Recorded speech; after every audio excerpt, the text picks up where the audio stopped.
Hey guys, what's up? Orange King here, and today I'm going to be showing you guys my mob trap in the Xbox 360 edition of Minecraft.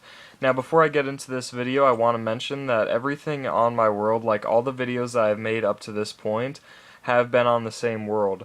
So what that means is basically it's my personal world, and I've been working on it since the release of Minecraft. Everything that I've built on my world was made by myself. I never had anyone else come in and work on it.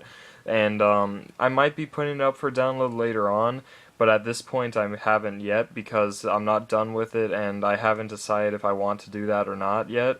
I will be putting other stuff up for download later on when I do tutorials for houses and stuff like that, so be sure to check that out when it comes out. I plan on making some of those tutorials later on, and I will have the download link to the houses that I make in the tutorials for that. But onto the actual video, down here inside of that mountain house that we went to earlier on, basically is where my mob trap is. And what makes this different from a lot of other mob traps that you see on the Xbox 360 edition of Minecraft is pretty much it's located underground.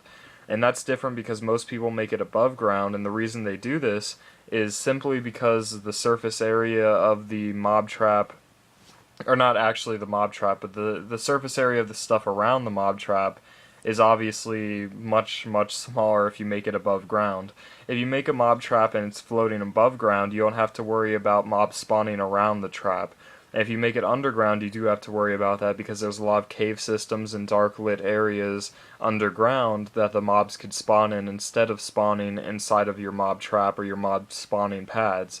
So what you have to do to fix this is light up all the cave systems around your trap if you make it underground. You don't have to do this obviously if you make it above ground, and that's the reason why most people do that. But I chose not to do that simply because the map size on the Xbox 360 edition is significantly smaller than the map size on the PC edition. Plus, making it above ground just doesn't look too good in general. So that's the other reason. But if you're wondering what that thing in the middle there is, how the mobs are actually floating up and separating into the two little pad areas that I have here, that's actually called a mobavator, and if you want more details on that, I'll most likely have a link in the description to a tutorial by a guy named Ethos Lab, and he does very good tutorials on mob stuff, and you'll learn a lot from him. I never played on the PC version of Minecraft, so I didn't have any knowledge on mob spawning, but I learned a lot from his videos, and I basically came up with my own design for the underground area.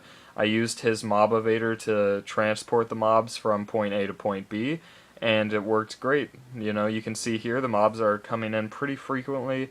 I don't have a killing mechanism attached to it, and that's just because of XP that you'll be getting in later on updates.